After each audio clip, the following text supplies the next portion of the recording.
തൃശൂരിൽ സിപിഎമ്മിന് തിരിച്ചടി. സിപിഎമ്മിന്റെ 1 കോടി രൂപ ആദായ നികുതി വകുപ്പ് പിടിച്ചെടുത്തു. തൃശൂർ ബാങ്ക് ഓഫ് ഇന്ത്യയിൽ അടയ്ക്കാൻ എത്തിച്ച പണമാണ് പിടിച്ചെടുത്തത്.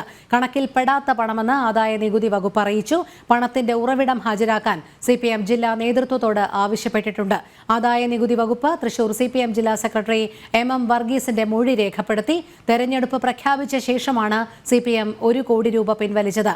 ഈ പണത്തിന്റെ സീരിയൽ നമ്പർ കൂടി ആദായ നികുതി വകുപ്പ് പരിശോധിക്കും. വിവരങ്ങളുമായി മനോജ് ചേരുന്നു. മനോജ്, എന്താണ് വിശദാംശങ്ങൾ?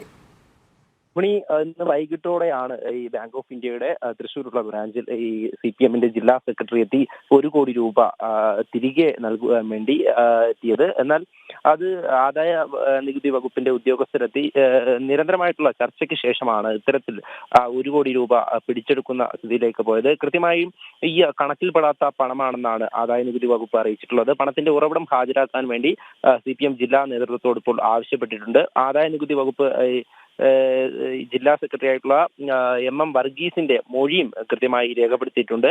തെരഞ്ഞെടുപ്പ് പ്രഖ്യാപിച്ച ശേഷമാണ് ഈ 1 കോടി രൂപ സിപിഎം ജില്ലാ സെക്രട്ടറി തന്നെ നേരിട്ട് പിൻവലിച്ചിട്ടുള്ളത്. ഈ പണത്തിന്റെ സീരിയൽ നമ്പർ അടക്കം ആദായ നികുതി വകുപ്പ് പരിശോധിക്കുമെന്നാണ് ലഭിക്കുന്ന വിവരം. ഇതിൽ തന്നെ കരുവന്നൂർ കേസിലടക്കം രഹസ്യ അക്കൗണ്ടുകൾ വഴി പണം ഓരോ സ്ഥലത്തേക്കും പോയിട്ടുള്ളതിനെ കുറിച്ചിട്ടുള്ള പരിശോധനയൊക്കെ നടന്നു വരുന്ന ഒരു സാഹചര്യമാണ്. ഈ സാഹചര്യത്തിൽ കൂടിയാണ് ബാങ്ക് ഓഫ് ഇന്ത്യയുടെ തൃശൂർ ജില്ലാ സിപിഎമ്മിന്റെ തൃശൂർ ജില്ലാ കമ്മിറ്റി അക്കൗണ്ടിലും ഈ പരിശോധന നടന്നത്.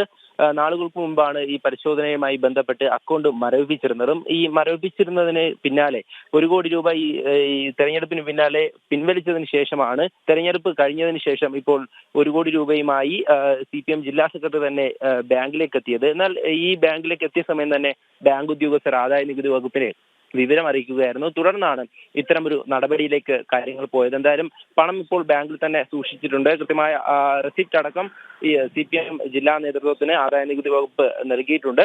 തുടർന്നാണ് ഈ മറ്റ് നടപടികളുമായി മുന്നോട്ട് പോകുന്നത്. എന്തായാലും ഈ പണത്തിന്റെ ഉറവിടം എന്താണെന്ന് കൃത്യമായും വ്യക്തമാക്കണമെന്ന് തന്നെയാണ് ആദായ നികുതി വകുപ്പ് ആവശ്യപ്പെട്ടിട്ടുള്ളത്. നേരത്തെയും ഈ അക്കൗണ്ട് സംബന്ധിച്ച് കൃത്യത ഇല്ലായിരുന്നു. സിപിഎമ്മിന് ഇതുമായി ബന്ധപ്പെട്ട ഉറവിടങ്ങൾ അല്ലെങ്കിൽ ഈ അക്കൗണ്ട് സംബന്ധിച്ചിട്ടുള്ള കൃത്യമായിട്ടുള്ള വിവരങ്ങൾ ആദായ നികുതി വകുപ്പിന് മുന്നിലേക്ക് വയ്ക്കുവാൻ കഴിഞ്ഞിട്ടില്ലായിരുന്നു. അതുകൊണ്ട് തന്നെയാണ് ഈ അക്കൗണ്ടിലെ മറ്റ് പണമടക്കം മരവിപ്പിച്ച സ്ഥിതിയിലേക്ക് പോയത്.